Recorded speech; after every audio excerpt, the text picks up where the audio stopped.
So the US bit here is, and I think that's been another conspiracy theory going around in here, is that US would use that corridor to move into Myanmar. Yes. Now, you know, today we don't fight on horsebacks, right? Absolutely. So, I mean, kind of defense equipments which are at liberty. Like what Iran is doing on Exactly. Israel. They don't need any land corridor why to do do they need that. a land corridor? So it's a vague notion that we live in an archaic world. So that's my argument. If US wanted to do something in Myanmar, they don't need Bangladesh.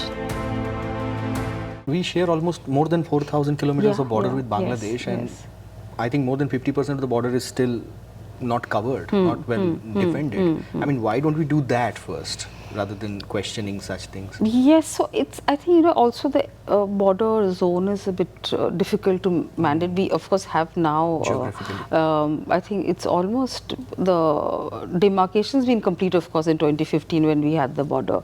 But in terms of physical, you know, like, they also have these, I think there's, what are the katatar, you know, what those kind of, not those wiring, the barbed wiring, really. So that has been a contentious issue, no man's land and all of that. We've also had an infiltration issue. Latest controversy again as to the, you know, the push-outs that's been happening from Bangladesh. The Rohingyas. Yes, not only the Rohingyas. I mean, yesterday, I think it was one of the Kolkata newspaper which reported about a family who's been here so good 70 years. But suddenly they've been told that, you know, and in fact, I know my own family because a lot of us, my family comes from East Pakistan. Many of us and our families and extended friends came, nobody had papers. Absolutely. So they came here and somehow along the way scrambled for papers and all. So there's no way to prove at what time and what year you've come in. And just to look at a name which is Muslim and to say that, you know, you need to, you've just come in. There have been reports of people who've come in recently to work, they've been told to exit or been forcibly, you know, made to exit. Even the patients are also. Those are, of course, patients now. In fact, there was a, I think, story again here in Bengal, how the economy is suffering. New Market, I went, I saw there was nothing there. I mean, you know, the shops are all sitting there. The kind of crowd that used to see in these hospitals nearby in Kolkata. Not only that, even in South and elsewhere. So a lot of those kind of issues have come up, which really doesn't, you know, point to a very positive bilateral equation dynamic at this point of time. But how are we going to overcome that is the key question. That's the key question. Even if you see the dynamics and the narratives, whatever is going on, I mean, China is obviously a concern. Do you really think China is a concern? Because China is having a defense program with Bangladesh as well as with Pakistan. During Operation Sindoor, we have seen many warheads are Chinese warheads. So China is using Pakistan as a sample that how my warheads are working, and they're selling their defense equipments to rest of the world. So is there any possibility they will do the same with Bangladesh by using Indian soil? They possibly would try, but I think Bangladesh has better sense. For Bangladesh, and I think, and I want to quote Professor Yunus here, soon after he took over, Deutsche Welle interview, within days, he said that India is the most important neighbor for us. Few months ago, BBC interview, he repeated the same thing. And I think that's not only Professor Yunus, no matter how much of hate speeches and all that is happening, the youth is very angry with India. I mean, there's no two ways to explain that, really. That's quite understandable. It's very stark and palpable, the hate against India. But largely, anybody and everybody understands that working with India is an essential element of, you know, growing. So the part of the growth story, so I don't think even if China wants to, you know, use Bangladesh to create a kind of a narrative or, you know, build anti-security elements with vis-a-vis India, Bangladesh would agree to that until unless we have a situation like this when politically we seem to be really going away from each other. That is where the problem is, and I think we've argued, you know, kind of, because I can't find the reason for this. For India, initial thing was there is no constitutional provision for, you know, interim government. So this is not a legitimate government, right? But it's for Bangladeshis to decide what they want and who they want. I don't think we should be judging that. But clearly the government of India has a different, and also, you know, this Sheikh Hasina, the fact that she's worked so closely with us, our engagement with Mujibur Rahman, it's a historical legacy that she had. So, and the fact that they came in, they were killing, they were breaking down Mujib's statue, his house, all of that. The minority violence that we saw was something that India found it very difficult to digest. So I understand that bit, but one also needs to understand that Bangladesh also has its own security that they need to put in place. So if they are reaching out to other external players, I mean, it is at their own, they have their own understanding. But if you have not reached out to them or not engaged with them to understand that what is it that in the particular region that they need to keep themselves secure, safe, as well as work together, I think it's a two-way traffic. You just can't keep here, and the misinformation, that campaign that literally took place. We know, I mean, saying 10,000 Awami Leaguers are floating in Kolkata, just not even outside Bengal. They were all part of that, right? We saw Sheikh Hasina use social media to call Yunus a terrorist, amongst many other things. She assured her supporters that I'm coming back soon. But nobody can forget the Aina Ghar. I mean, I don't know whether you saw the BBC documentary which just came out a couple of days ago. I mean, that's a vivid document of what has unraveled all these years, and we completely ignored it, right? So, I mean, you don't think that people of Bangladesh will forget that, because our close proximity to the Awami League meant that every other non-Awami Leaguers think that, wants to question India's interest and intent. That's not a good place to be in. It's true, and one can also argue otherwise, that we've de-linked ourselves commercially.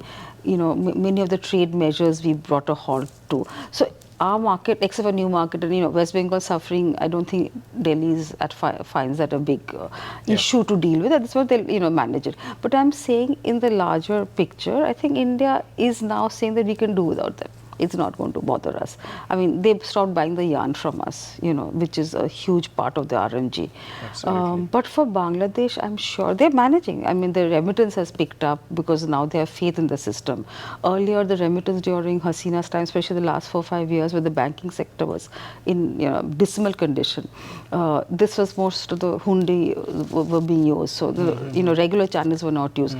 Now, formally again, it's picked up. So economy has kind of been able to put its head up. Although we have stopped their trading route. Lot of our routes. So I'm just saying that for us it doesn't really matter. We are a big economy. We have a huge external, trade with the rest of the world. Not that they don't have. Very limited number of friends. Yes, but that's another thing. But I think India is right now saying that we don't care. I mean, that's how I see it, because if you see the way it's reacting with the other neighbors, I mean, keep my red lines in. And I understand that red lines have to be in place.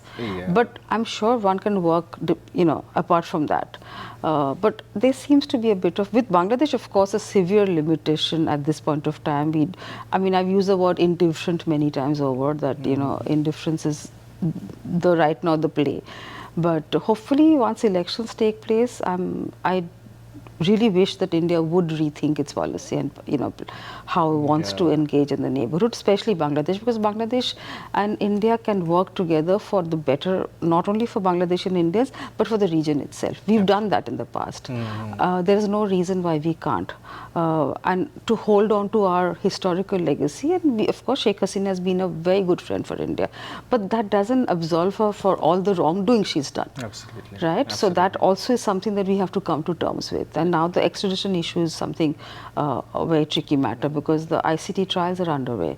They've already given her I think, punishment for 6 months, but more cases are being heard. I mean, the stronger, issues are not brought in as yet. It's now just a financial issue and some other things. So these are, and the court has been asking for her to come and, which clearly. So I think difficult days ahead. Even she is in India, that is also playing a big role here. Yes, and also using the social media, sitting here, and in fact, Professor Yunus, when he met Prime Minister Modi at the BIMSTEC sideline in Bangkok, he apparently did, and that was, I think, reported, that he said, please stop her from using your soil and, spreading this hatred, and that she's doing and assuring her. So, but I have seen that has toned down to some extent, because giving her refuge is something, allowing her to stay, giving her, that security is different, that okay. But then allowing her to do this against her own countrymen is something that didn't go down well. This comes me to ask you another question, which is the last question of this conversation regarding BIMSTEC. I mean, we see statements from Hemanta Biswa Sharma in reaction to the chicken's neck. He said, if you have one chicken neck, if we have one chicken neck, you have two chicken necks. We will cut both the chicken necks, your Cox's Bazar and Tripura will be same and all. So considering all these hatred speeches and statements over the internet, what is the role of BIMSTEC in combating such things? I mean, we need to promote harmony in the Southeast Asia and South Asia. I mean, I've been part of many of the track tours of BIMSTEC and Bay of Bengal dialogues, and while there's a lot of other work going on in terms of weather forecasting, I think collaboration on the Indian Ocean, security issues, the security chief advisors are talking to each other. So those kind of things are actually in place. But when it comes to the political coordination, I think that's not been put in place deliberately because of the differences of opinion. And this point of time, of course, Bangladesh and India are not the same page. Also, the recursive Myanmar and Thailand are the other two partners from Southeast Asia, which is now going through, Myanmar specifically, going through such difficult times. So expecting them to commit to anything politically, like there's no grand political strategy for BIMSTEC, but ideally put together, because in the absence of SAARC, which is ineffective for obvious reasons, BIMSTEC would actually be a good platform to provide for and deliver many such issues. But it's not that it's not working, but it's under the radar, of course, and it hasn't picked up the hype that SAARC did at that point of time. Also, again, I think India is the largest contributor to much of the projects and development within BIMSTEC. Many other neighbors are smaller, they don't have the capacity, they don't have the wherewithal. And also, let's not forget, India is the one pushing BIMSTEC. So everybody feels it's your own, you take it forward. But the main issue of BIMSTEC was also that India wanted to build the trilateral highway. Easy access from this part of northeast to, but given the physical problems of Myanmar, the cross-border problems, we've not been able to put that together as yet. The Kaladan project, which was supposed to change the landscape of the commercial, activities on the ground, hasn't taken off for, again, a variety of reasons. We are almost in the last lap, but it's 10 years too late, I feel. Now, of course, India is now planning to build a road which is completely going to bypass Bangladesh. I think 182 kilometers, something like that, which is going to take a while. So these are the things one should have thought of earlier. Why do you need to come into this situation to feel that you need a road to bypass? You have that road, but you also work with the neighborhood, Absolutely. And India here, thanks to the neighborhood first and other things, have pushed for many cross-border projects, pipelines, energy pipelines. Also, in the middle of all this, India, Bangladesh and Nepal actually signed a memorandum on energy collaboration, which is actually working. So all of that is also happening, but on the ground, India clearly is not happy with this interim government. Also, let's not forget, Hasina is very personally against Yunus, and I think there is a bit of spillover about that. Nobody in India seems to be liking him for reasons I don't know what. Radicals, maybe. Yes, because we feel that he supported radicals, of course, on the minority issue, but my main argument about Bangladesh is that Hindu minorities in Bangladesh have always been in despair. Right now, we've seen an outbreak of violence. We've seen an outbreak of violence against all citizens, not only just minorities, all. But all these years, even during Sheikh Hasina's time, and I often refer to this particular project I did in the Sundarbans when Sheikh Hasina was very much in, government.